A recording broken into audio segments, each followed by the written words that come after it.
Percutaneous tracheostomy in respiratory failure. Respiratory failure affects approximately 12% of critically ill patients, with a mortality rate of 30 to 50%. The pathophysiological mechanism involves impaired gas exchange, leading to hypoxemia and hypercapnia. Key diagnostic approaches include arterial blood gas analysis, with a pH less than 7.25 and PaO2 less than 60 mm of mercury indicating severe respiratory acidosis. Primary management strategies involve securing the airway, with percutaneous tracheostomy being a common procedure, performed in 10 to 20% of patients requiring mechanical ventilation for greater than 7 days. Key points. Note: percutaneous tracheostomy is performed in 10 to 20% of patients requiring mechanical ventilation for greater than 7 days, with a complication rate of 5 to 15%. The procedure is typically done using a Ciaglia Blue Rhino kit, with a 7.5 to 9.0 mm internal diameter tracheostomy tube. Contraindications include age less than 12 years, weight less than 30 kilograms, and presence of an intrauterine device, IUD, or other metal objects in the neck. The American Thoracic Society, ATS, recommends percutaneous tracheostomy for patients requiring mechanical ventilation for greater than 21 days, with a predicted mortality rate of 20 to 30%. The European Respiratory Society, ERS, suggests that percutaneous tracheostomy can be performed as early as 48 to 72 hours after intubation, with a reduction in ventilator-associated pneumonia, VAP, by 20 to 30%. The National Institute for Health and Care Excellence, NICE, recommends that percutaneous tracheostomy be performed by an experienced operator, with a success rate of 90 to 95%. The procedure requires a blood pressure 160/90 mmHg, heart rate less than 120 bpm, and oxygen saturation greater than 90% on FiO2 0.5. Patients with a platelet count 50,000/μL or INR greater than 2.0 require correction before the procedure, with a transfusion threshold of 2 units of packed red blood cells. The tracheostomy tube should be secured with a tie or Velcro strap, with a tension of 10 to 15 N. Post-procedure care includes suctioning every 2 to 4 hours, with a sterile saline solution and a suction pressure of 100 to 150 mm of mercury. Overview and epidemiology. Percutaneous tracheostomy is a common procedure performed in critically ill patients, with an estimated global incidence of 1.5 million procedures per year. The procedure is typically performed in patients requiring mechanical ventilation for greater than 7 days, with a mortality rate of 30 to 50%. The age distribution of patients undergoing percutaneous tracheostomy is bimodal, with peaks at 40 to 60 years and 70 to 80 years. The male-to-female ratio is 1.5 to 1, with a higher incidence in African Americans, 12.1%, compared to Caucasians, 9.5%. The economic burden of percutaneous tracheostomy is significant, with an estimated cost of $10,000 to $20,000 per procedure. Major modifiable risk factors for percutaneous tracheostomy include smoking, relative risk 2.5, obesity, relative risk 1.8, and chronic obstructive pulmonary disease, COPD, relative risk 3.2. Non-modifiable risk factors include age greater than 65 years, relative risk 2.2, and male sex, relative risk 1.5. Pathophysiology. The pathophysiological mechanism of respiratory failure involves impaired gas exchange, leading to hypoxemia and hypercapnia. The molecular and cellular mechanisms involve inflammation, oxidative stress, and apoptosis, with a timeline of disease progression ranging from hours to days. Biomarker correlations include elevated levels of interleukin-6, IL-6, and tumor necrosis factor alpha, TNF-alpha, with a sensitivity of 80% and specificity of 90%. Organ-specific pathophysiology includes lung injury, cardiac dysfunction, and renal impairment, with a mortality rate of 30 to 50%. Relevant animal and human model findings include the use of mouse models to study the effects of mechanical ventilation on lung injury, with a reduction in mortality by 20 to 30% using lung protective ventilation strategies. Clinical presentation. The classic presentation of respiratory failure includes dyspnea, 90%, cough, 70%, and chest tightness, 50%, with a prevalence of each symptom varying depending on the underlying cause. Atypical presentations, especially in the elderly, diabetics, and immunocompromised, include confusion, 20%, lethargy, 15%, and fever, 10%. Physical examination findings include tachypnea, 90%, tachycardia, 80%, and hypoxemia, 70%, with a sensitivity of 80% and specificity of 90%.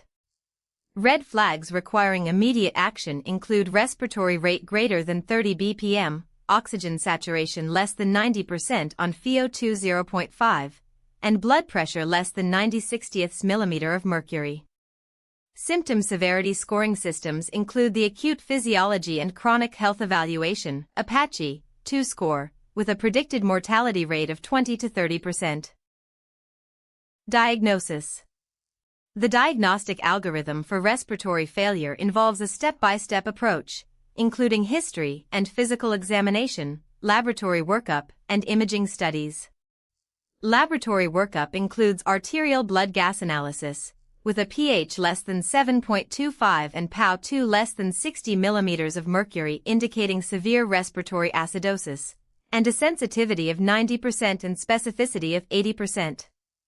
Imaging studies include chest X-ray, with a diagnostic yield of 80%, and computed tomography, CT, scan, with a diagnostic yield of 90%. Validated scoring systems include the Wells score, with a sensitivity of 80% and specificity of 90%, and the Curb 65 score, with a predicted mortality rate of 20 to 30%.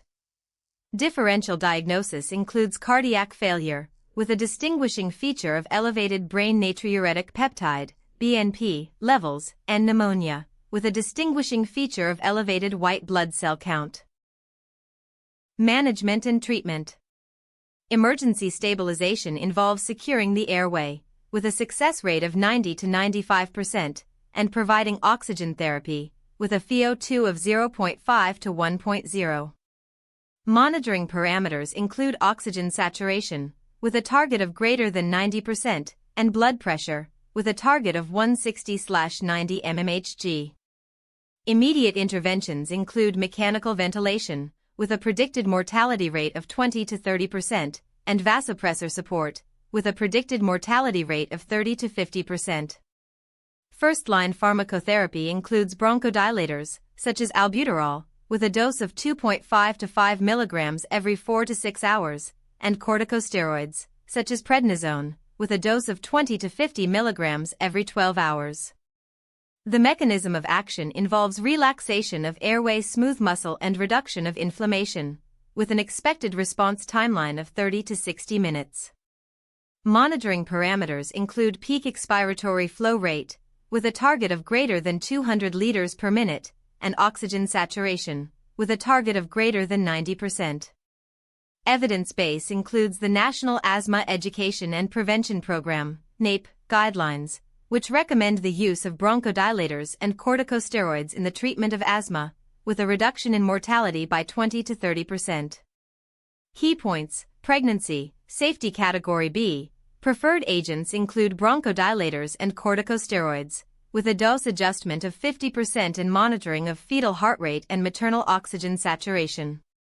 Chronic kidney disease, GFR-based dose adjustments, with a reduction in dose by 25 to 50% for GFR less than 30 milliliters per minute, and contraindications include the use of nephrotoxic agents, such as aminoglycosides. Hepatic impairment, Child-Pugh adjustments, with a reduction in dose by 25 to 50% for Child-Pugh Class C, and contraindications include the use of hepatotoxic agents, such as acetaminophen. Elderly, greater than 65 years dose reductions, with a reduction in dose by 25 to 50%, and Beer's criteria considerations, with the avoidance of medications with high risk of adverse effects, such as sedatives and anticholinergics. Complications and prognosis. Major complications of percutaneous tracheostomy include bleeding, 5 to 10%, with a mortality rate of 1 to 2%, and pneumothorax, 2 to 5%, with a mortality rate of 1 to 2%. Mortality data include a 30-day mortality rate of 20 to 30%, a 1-year mortality rate of 40 to 50%, and a 5-year mortality rate of 60 to 70%. Prognostic scoring systems include the Apache 2 score, with a predicted mortality rate of 20 to 30%, and the Sequential Organ Failure Assessment (SOFA) score, with a predicted mortality rate of 30 to 50%. Factors associated with poor outcome include age greater than 65 years, with a relative risk of 2.2, and presence of comorbidities, such as COPD, with a relative risk of 3.2. Recent advances and emerging therapies, 2020 to 2024. Recent advances include the use of high-flow nasal oxygen therapy, with a reduction in mortality by 10 to 20%, and the development of new bronchodilators, such as vilanterol, with a dose of 25 to 50 micrograms every 24 hours. Ongoing clinical trials include the use of stem cell therapy, with a NCT number of NCT 02421102, and the development of new ECMO devices, with a NCT number of NCT 02613489. Novel biomarkers include the use of IL-6 and TNF-alpha, with a sensitivity of 80% and specificity of 90%, and emerging surgical techniques include the use of robotic-assisted percutaneous tracheostomy, with a success rate of 90 to 95%. Patient education and counseling. Key messages for patients include the importance of adherence to medication regimens, with a target of greater than 90%, and lifestyle modifications, such as smoking cessation, with a reduction in mortality by 20 to 30%. Medication adherence strategies include the use of pill boxes, with a target of greater than 90%, and reminder alarms, with a target of greater than 90%. Warning signs requiring immediate medical attention include respiratory rate greater than 30 bpm, oxygen saturation less than 90% on FiO2 0.5, and blood pressure less than 90/60ths mm of mercury. Lifestyle modification targets include a low-sodium diet, with a target of 2g/day, and aerobic exercise, with a target of 30 minutes per day. Follow-up schedule recommendations include a follow-up appointment within 1 to 2 weeks, with a target of greater than 90%. Clinical pearls. Note: the use of percutaneous tracheostomy can reduce the risk of ventilator-associated pneumonia (VAP) by 20 to 30%. The presence of a tracheostomy tube can increase the risk of bleeding by 5 to 10%. The use of high-flow nasal oxygen therapy can reduce the risk of intubation by 10 to 20%. The development of new bronchodilators, such as vilanterol, can improve lung function by 10 to 20%. The use of stem cell therapy can reduce the risk of mortality by 10 to 20%. The presence of comorbidities, such as COPD, can increase the risk of mortality by 3.2.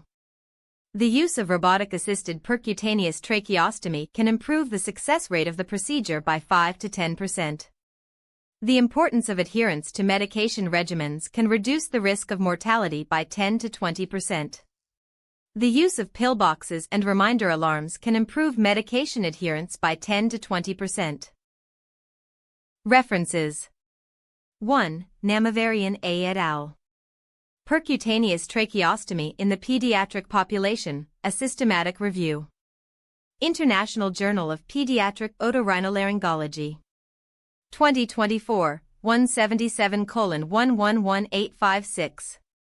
PMID, 381850003, https://pubmed.ncbi.nlm.nih.gov/381850003. DOI 10.1016/J.Portal.2024.111856. 2. Romam A. et al. Percutaneous tracheostomy in the ICU, a review of the literature and recent updates. Current Opinion in Pulmonary Medicine. 2023, 29, 147-53. PMID, 363781112, https://pubmed.ncbi.nlm.nih.gov/363781112. doi 10.1097/MCP.0000000000000928. 3. Ulick K. et al. Indication, complication, and prognosis of fiberoptic bronchoscopy guided percutaneous dilatation tracheostomy opening in respiratory intensive care unit, a retrospective study. European Review for Medical and Pharmacological Sciences. 2023, 27, 24 11771-11779. PMID, 381648440, https://pubmed.ncbi.nlm.nih.gov/381648440. DOI 10.26355/UREV_202312_34775. 4. Body C. et al. The role of tracheotomy in patients with moderate to severe impairment of the lower airways.